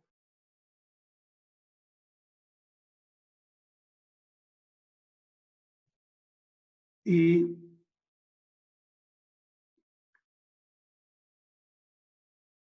habíamos visto esto, donde lo más importante es que a través de la deducción, trabajando con las tangentes, los puntos que nosotros queremos conocer, pendientes o deflexiones, habíamos llegado a estas ecuaciones, donde tendríamos, por ejemplo, para más o menos ir ya concretando en el conocimiento, que el ángulo entre las tangentes que pasan por el punto A y por el punto B, que vendría a ser este ángulo que está acá, ZAB, ZAB, si bien acá está con doble flecha para mostrar el ángulo, en realidad al decir ZAB es que va desde la tangente A a la tangente en B. Por lo tanto, su giro es un giro antihorario. Y entonces este ángulo es un ángulo positivo. Si, por ejemplo, hubiésemos trazado la tangente de tau B a A, que estaría de este otro lado, entonces sería un ángulo negativo. Bien. Seguimos. Y por otro lado teníamos cómo buscar el desplazamiento entre los puntos, entre un punto B y la proyección perpendicular a dicho punto de la tangente marcada por A. Y eso nos daba el TVA. En este caso entonces se mide primero el punto de referencia que va en la elástica con respecto al punto de proyección de la tangente. y eso sería el punto TVA. Entonces, lo que hemos demostrado acá es que si nosotros hacemos la integral de ZAB, terminamos viendo que ZAB no es otra cosa que el área, porque acá hay una integral, ¿correcto? Integral de mx por diferencial de x, que quiere decir que la integral de de todo lo que es el diagrama de momento corrido en todo lo que es x, porque va esto desde un XA a un XB, pero también puede ir desde el X del apoyo izquierdo hasta el apoyo derecho, y tendríamos entonces todo el diagrama de momento E. En este caso lo estamos sacando con respecto a estas dos tangentes, entonces esos son en los puntos A y B, y esta es la parte del diagrama de momento que compete a nuestro problema que estamos viendo. Y esto es dividido por E por I, ¿correcto? Esto tiene mucha importancia para lo que vamos a ver enseguida en vigas conjugadas. Por otro lado, decíamos que tenemos un diferencial de T, que es este que tenemos aquí, una proyección justamente en el punto B, con tangente en A, pero pasando tangente ahora en C y D, pero medido en el punto B, tenemos un diferencial de T. Entonces, si yo integro a todos los puntos de A y B, voy a tener TVA, que es lo que tenemos aquí, que TVA es igual a la integral de diferencial de T, pero diferencial de T por triángulo angosto no es otra cosa que X, que es la medida que yo tengo desde el punto medio, bien, hasta multiplicado, perdón, por el ángulo en que compete acá el diferencial de Z, ¿ah? Ya que diferencial de Z es diferencial de T sobre X por triángulo angosto. Entonces, de ahí despejando me queda justamente que diferencial de T es igual a X por diferencial de Z. Entonces, TVA ya integrado esto y reemplazado el diferencial de Z, ¿sí? Reemplazado el diferencial de Z, nosotros tenemos que es el diagrama de momento, pero multiplicado por un X, o sea, la integral de m de x por diferencial de x entre los puntos A y B, que es este diagrama, pero ahora es momento del diagrama de momento. Entonces, este diagrama de momento, o el área del momento, multiplicado por x a b, que no es otra cosa que del centroide del diagrama de momento hasta la proyección de B. Acá, como yo le decía hace rato, tenemos, bueno, este es para TVA. TVA también podemos ver que TVA y TAB no es exactamente igual, o sea, ¿sí? Puede casualmente serlo por simetría, pero en principio un TVA medido acá no sería lo mismo que un TAB medido acá. Si yo sigo proyectando esta tangente en B hasta cortar aquí este punto, entonces acá tendríamos TAB, y TAB va a ser distinto a TVA. Y acá estaban acá estaban acá quieren entrar. Esperen. Ahí está. Acá estaban los dos teoremas que el otro día aparecía cortado acá cuando hice la gráfica y cuando los pasé acá al sistema, lamentablemente se habían cortado. Entonces acá los dos teoremas dicen la desviación angular, ¿sí? O ángulo entre dos tangentes trazadas a la elástica, a nuestra curva elástica, en dos puntos cualquiera A y B, es igual al producto de 1 sobre E por I, donde E por I no se olviden que es el módulo de elasticidad lineal multiplicado por la inercia axial de la sección de nuestra viga, inercia sacada en un punto centroidal, que por lo tanto coincide con la línea neutra. Bien, entonces sacado en un eje centroidal o línea centroidal que coincide con la línea neutra, y multiplicado por el diagrama de momento de flexión entre dos puntos. O lo que es lo mismo, el ángulo entre dichas tangentes es igual al área. A ver quién quiere entrar ahora. Entonces, igual al área de momento reducida en la rigidez mecánica a presión entre esos dos puntos.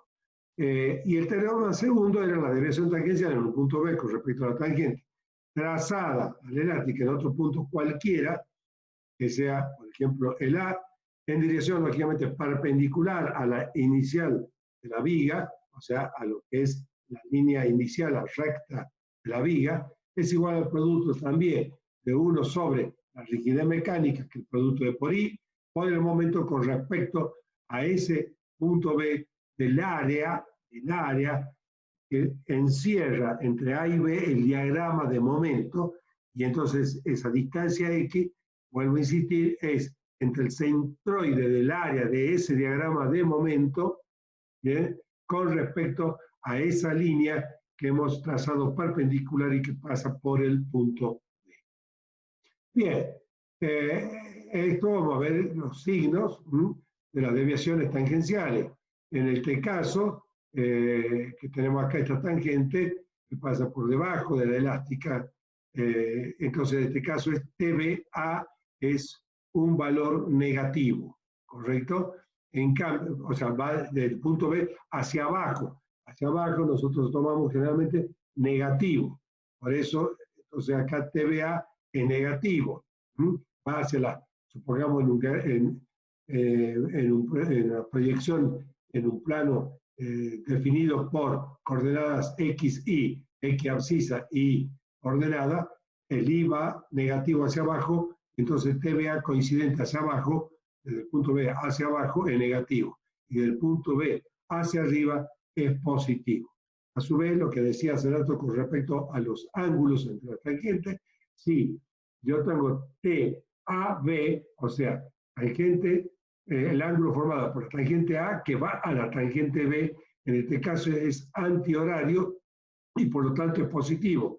En cambio acá es la tangente del ángulo formado entre la tangente A y B, de A que va a B, en el caso va a ser negativo, perdón. Acá es positivo porque es antihorario y que horario es negativo. No sé si alguien quiere hacer alguna consulta hasta acá antes que sigamos. Podemos ver primero el ejemplo. Pero si alguien quiere hacer una consulta, bueno, este ejemplo lo vimos la clase pasada, pero había un error, por lo tanto yo ya lo subí a la plataforma Moodle de ustedes para que lo puedan tener ya correctamente, y nos vamos a tomar el tiempo tranquilo para ver cómo salen los valores que habíamos conseguido. Lo que sí sabemos es que cuando vimos con el método de la doble integración, cuando teníamos una carga P bien centrada, la deducción que habíamos hecho, y está lógicamente en las diapositivas que ustedes tienen, creo que eran 2 o 3 diapositivas para poder resolver el problema. ¿Bien? Por lo tanto, era un camino arduo, y bueno, hoy con la parte computacional esto se acelera, es más fácil y menos riesgoso de cometer errores, pero antiguamente todo era a mano y la posibilidad de cometer errores en el cálculo eran bastante probables. Entonces, de ahí vienen estos métodos expeditivos como el de Moore, y acá justamente nosotros teníamos 2 ecuaciones en el método de la doble integración. Una que iba de A a C, ecuación del momento, ¿no es cierto?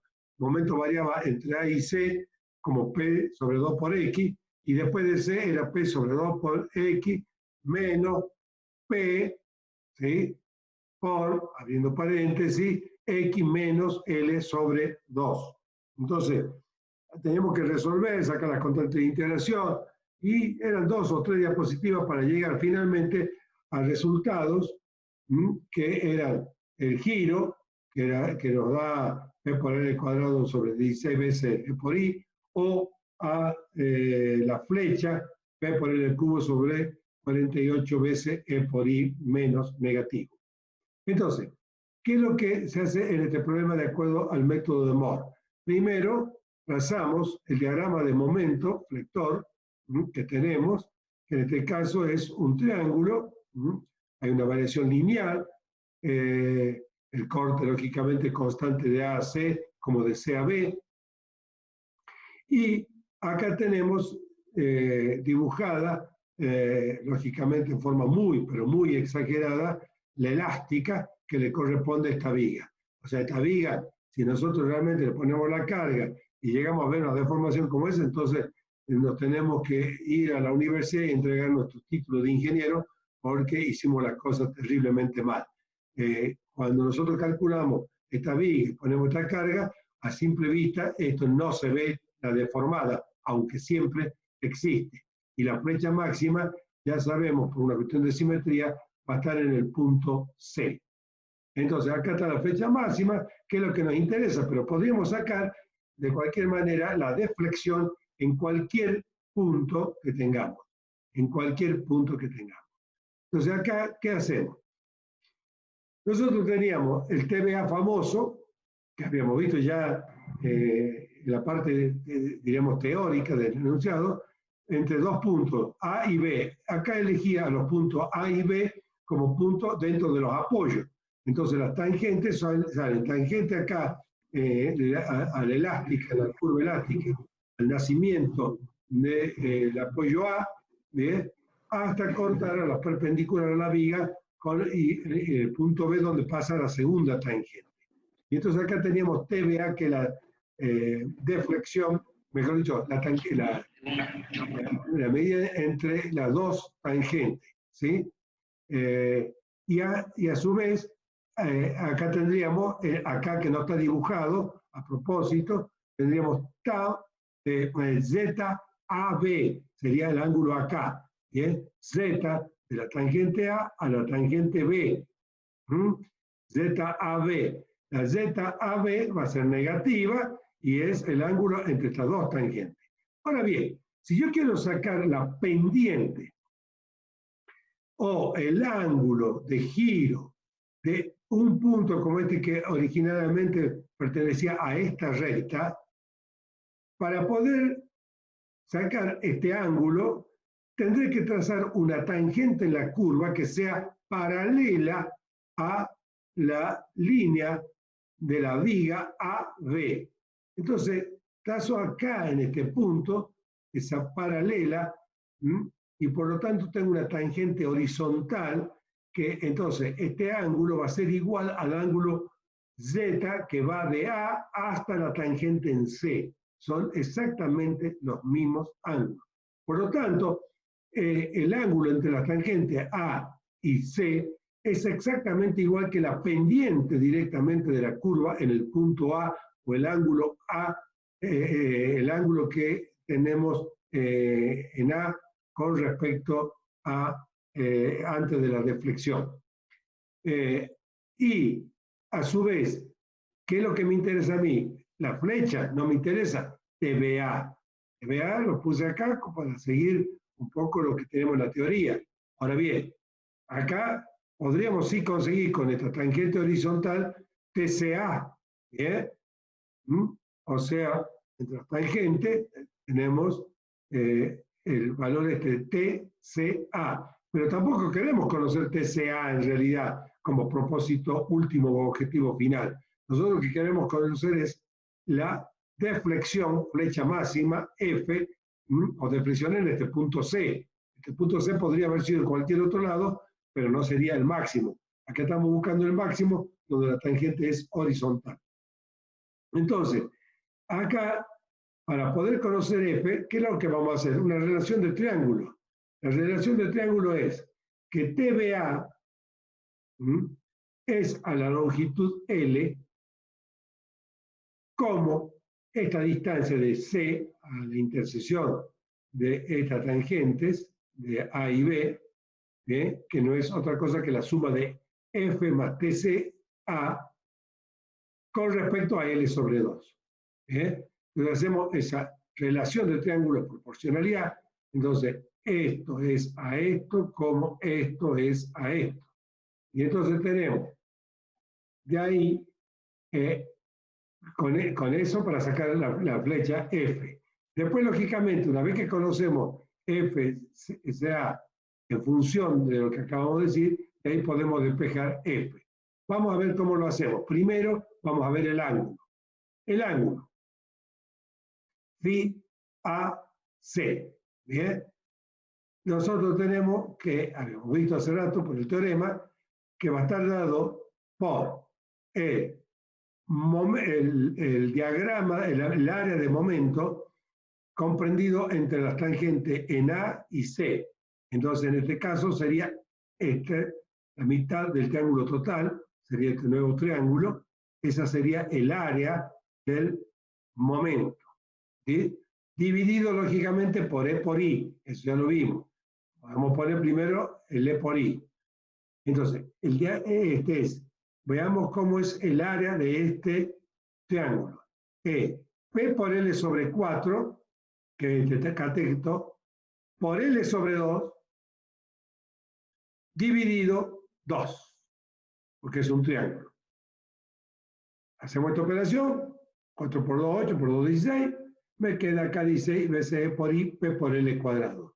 Y este es el valor entonces del ángulo entre las tangentes A y C, la que pasa por el apoyo y la que pasa por el centro de la viga.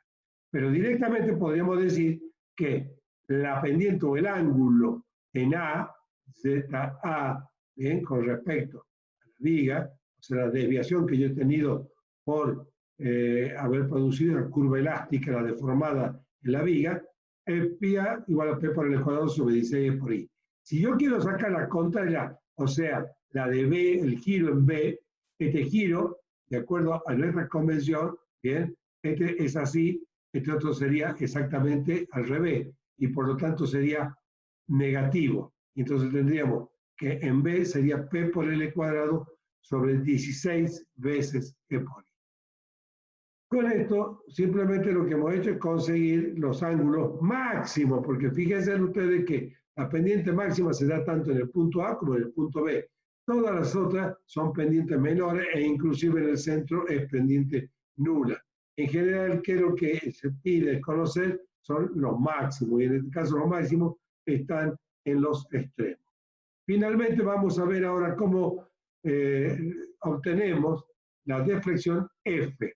Yo les decía a ustedes que tenían que hacer F más TCA, esto, es a L sobre 2, como TBA es a L. De acá, lo que hay que hacer es despejar F. Por lo tanto, TBA, este L con este L se cancelan, este 2 pasa como numerador aquí, o como divisor acá, ¿correcto? Bien, pasamos como divisor acá, el TBA dividido 2, menos TCA, me va a dar directamente la deflexión F. Y entonces la flecha máxima va a estar dada ahora por TBA, TBA no es otra cosa que el diagrama que yo tengo completo, todo este triángulo, ¿sí? Y todo este triángulo va a ser P por L sobre 4 por todo L y sobre 2. O sea, me va a dar P por L cuadrado sobre 8. ¿Correcto? Todo esto. P por L cuadrado sobre 8. Sobre 2, a su vez, es ya sobre 16. Tengo P por L cuadrado sobre 16. ¿Sí? Menos TCA. Perdón. Esto sobre 16. Y eso a su vez, tenemos que multiplicar por la distancia, porque era el momento del diagrama de momento, por la distancia que hay de el diagrama de TBA, es esto que acabamos de ver completo, por esta distancia que es L sobre 2 nuevamente. Entonces me va a quedar P por L al cubo, porque ahora tengo esta distancia L, ¿sí? Al cubo sobre 48. ¿Tá? Y a su vez, menos TCA. TCA sería este diagrama de momentum, y el momento de este diagrama con respecto al punto C es el área del momento multiplicado por la distancia al centroide. En este caso el centroide es L, o sea, L sobre 2 es la distancia, pero es 1/3 de L sobre 2. O sea, es L sobre 6. ¿Correcto? Entonces, acá vamos a tener P por L sobre 4 por L sobre 2 dividido 2, o sea, ya tenemos 16, P por L sobre 16, por acá la distancia, entonces tenemos P por L cuadrado sobre 16 por L sobre 2 por 1/3. O sea, L sobre 6 por 16, a su vez, que sería 92. Bien, 96, perdón. 96. Entonces, operando con esto, acá tengo P por L cubo sobre 32, perdón, acá es 32 veces E por I, menos P por L cubo sobre 96 E por I. Entonces acá tenemos que si yo saco común al 96, 96 para 32 va de 3, ¿bien? Y acá va de 1. 3 menos 1 es 2. 2 dividido en 96 me queda 1 sobre 48 P por L cubo sobre E por I. O sea, hemos llegado a la misma solución que teníamos en la diapositiva anteriores, en 2 o 3 diapositivas, en una sola, de una forma mucho más rápida y expeditiva. Pero esto sirve únicamente para cada punto. ¿Bien? Pues yo elijo un punto. A ver, quiero saber la flecha máxima y quiero saber el giro máximo, ya más o menos por simetría lo sé. A veces no es tan simple. Entonces tendremos que hacer el diagrama y buscar, si esto no es simétrico, y buscar la zona donde la deflexión sería máxima. Los giros normalmente son en los puntos extremos, eso no habría mayor problema, pero sí la deflexión. Entonces, para cada punto tendría que hacer el mismo procedimiento. La ventaja del método de la doble integración es que yo voy repasando los X de 0 hasta L y me va dando todas las deflexiones y todos los giros posibles. Entonces, viene sobre y montado el método de Moore, viene el método de la viga conjugada. El método de viga conjugada es por una cuestión de deducción y comparación entre lo que ustedes ya han estudiado en estática, que son las relaciones entre las cargas, el esfuerzo cortante y el momento flector. Entonces, de acuerdo, ustedes ya saben que Q es igual a la derivada del esfuerzo cortante sobre X. Y también saben que el esfuerzo de corte es la derivada del momento con respecto a X. O sea, la variación que tiene de momento con respecto a X. Y resulta que nosotros acá vimos estas dos ecuaciones. Habíamos visto que Z, y esto está deducido tanto al principio,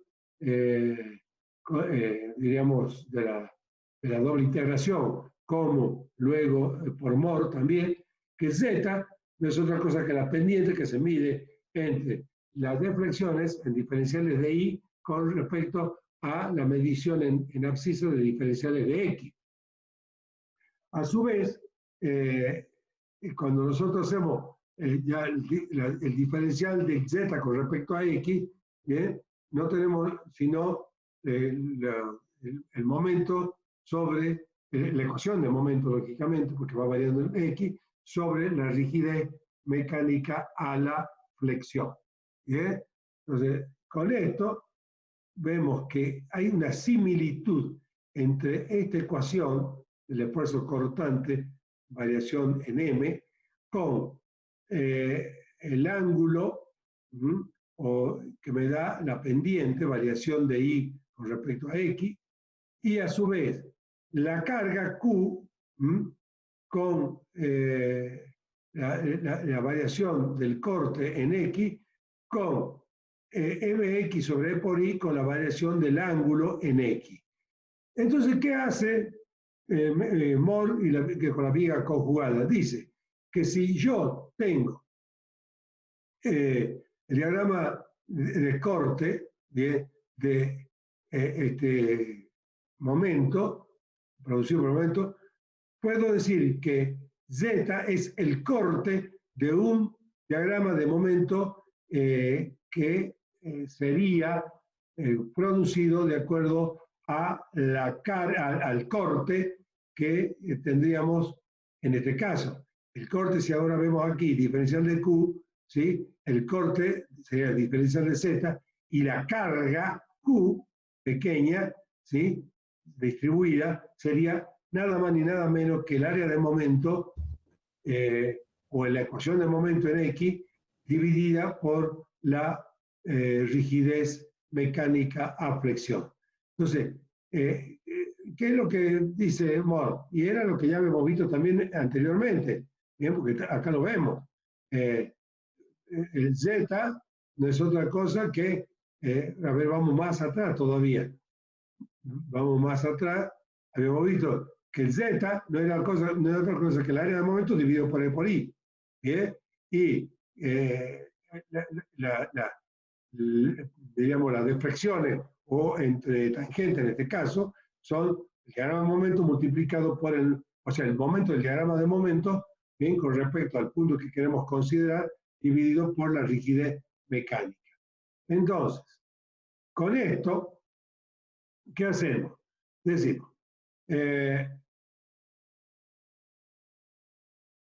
al comparar las ecuaciones, bueno, acá está todo lo que yo recién dije, ¿no es cierto? Al comparar las ecuaciones que vinculan el esfuerzo del momento flector, el esfuerzo del corte, la carga con las ecuaciones deducidas para determinar giros y deflexiones, ¿sí? Concluimos que matemáticamente son expresiones análogas. Y entonces, por lo tanto, podemos definir que una viga análoga cargada con el diagrama del momento flector dividido por E por I, en vez de poder cargar a la viga con Q, la cargamos con esta carga. Esta carga va a ser mi carga Q, ¿correcto? Y entonces, de eso me va a salir un corte a mí, que no va a ser otra cosa que el Z. Va a ser el Z, que va a ser el giro correspondiente.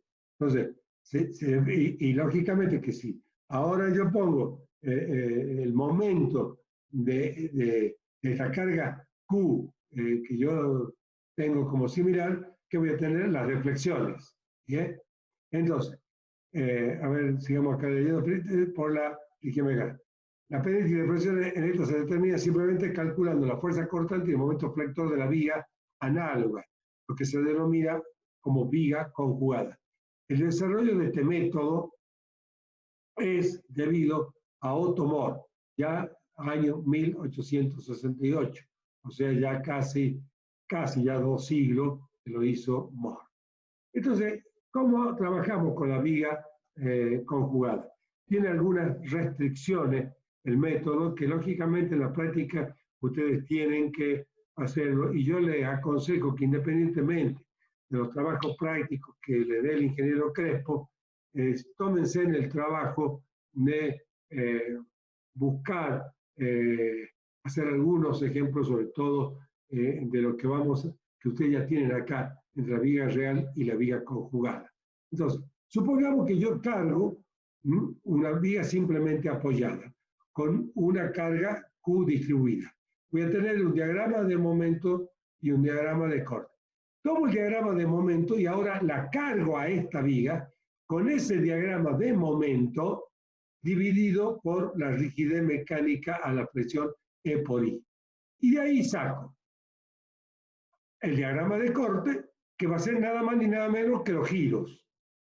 Y el diagrama de momento flector de la carga esta ficticia del M sobre E por I, que me da en cada punto las deflexiones. Entonces, fíjense lo que hacemos.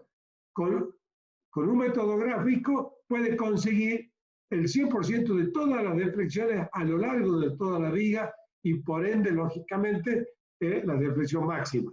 Entonces, al cargar acá con M sobre E por I, saca el diagrama de corte Q, lógicamente que vamos a tener el diagrama de momento correspondiente a eso, y del corte sacamos el giro, y del momento de la carga M sobre E por I, la carga ficticia, sacamos la deflexión en cada punto. Si el extremo es empotrado, ¿bien? Entonces tenemos que cambiar nuestra situación y tenemos que considerar que el extremo empotrado es un extremo libre. ¿Bien? ¿Por qué? Fíjense, si yo cargo acá, por ejemplo, con una carga P acá en la punta, ¿sí? Si yo cargo acá con una carga P en la punta, el diagrama del momento flector, ¿cómo va a ser? Va a ser así, un triángulo. Va a ser variación lineal P por X y va a estar por encima de esto, va a ser así. Si yo cargo a su vez ahora a esta viga con este diagrama y lo divido ese diagrama por E por I, entonces va a ser P por X sobre E por I. Resulta, el total va a ser P por L sobre E por I, lógicamente acá. Resulta, de este diagrama, que acá el giro, ¿sí?, que nosotros vemos, es 0. ¿Bien? Porque está empotrado. Entonces esto hace así y la tangente acá es horizontal. El giro en este punto es 0. Y la deflexión en este punto es 0. ¿Ah? Entonces, si yo cargo acá y pongo el empotramiento en este punto, voy a tener que al estar empotrado, el diagrama de momento, del momento, acá va a ser este punto máximo. Y también va a ser máximo el corte, cuando ahí tengo giro y momento 0. Por lo tanto, tengo que invertir y pongo aquí este mismo diagrama de momento, pero dejando como extremo libre el empotramiento. Y el extremo libre lo pongo ahora como empotramiento. Y entonces resolvemos nuestro problema con la carga, esta, P por L sobre E por I aquí, en un triángulo cargado con un empotramiento acá. Y así es esta viga conjugada con respecto a esta. Bien, lógicamente que si el extremo es libre, en este caso, acá, en este caso, esto va a ser un empotramiento. Es el caso exactamente al revés. Un apoyo simple intermedio, que podemos tener una articulación intermedia, directamente se pone como articulación. Y esto lo trabajan ya como, en estática ustedes saben, como un problema de dos chapas. Lo mismo pasa con la articulación intermedia, se va a convertir en un apoyo en ese punto. Y bueno, esto no importa mucho, pero son conectores cortantes intermedios que se ponen a veces en las estructuras de viga y produce un momento concentrado, porque justamente produce, en este punto tendríamos que tener un esfuerzo de momento por haber un cortante intermedio. Con esto hemos terminado todo el capítulo de esfuerzos de formación, en viga. Quiero que ahora ustedes me digan si quieren una clase en la próxima hora para consulta, si no queda ya el tema dado y terminado. Ustedes me pueden decir por chat si necesitan una clase de consulta ahora, así la programo, o si damos la clase por terminada.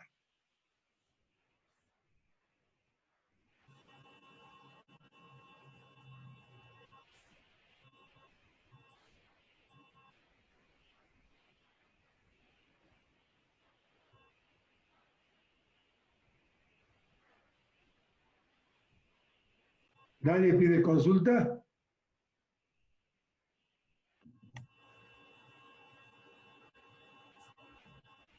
Gina, que está con tu micrófono. Quedó claro, profe. Bien. Sigamos con el otro tema, ingeniero. Bueno, eso ya es el día martes de la próxima semana, que entramos a esfuerzos combinados. Ya es otro tema y es un tema que sí, como estudiantes nos debe ocupar y preocupar, porque ustedes como ingenieros todos los días, en todo momento van a estar con esfuerzos combinados y sobre todo con presión compuesta, con presiones excéntricas, un poco menos flexotorsión, pero eso es lo que van a tener a diario en el ejercicio profesional. y también en el avance ahora de las materias superiores, en presión compuesta, se van a cansar de ver presión compuesta y algunos otros tipos de combinaciones de esfuerzos. Los esfuerzos combinados son justamente combinar lo que ustedes han estudiado como esfuerzo simple, o sea, el esfuerzo característico normal, el corte directo, la torsión, el momento flector, pero ya combinados todos, inclusive vamos a ver cuando yo les dicte, le dé la clase, al final vamos a ver un ejemplo que es integrador totalmente de lo que es esfuerzos combinados. Así que bueno, nos vemos el martes próximo. Mientras tanto, vayan haciendo trabajo práctico mañana miércoles y el día jueves. Y la próxima semana estamos dando esfuerzos combinados. Que pasen una linda semana, estudien y gusto de haber estado con ustedes. Gracias, ingeniero. Buenas tardes. Buenas tardes. Ingeniero, gracias. Acá vamos a hacer un print de pantalla, así veo que eran todos con su, acá viéndolo. ¿Ah? María, Ignacio, bueno. Un gusto. Chaucito.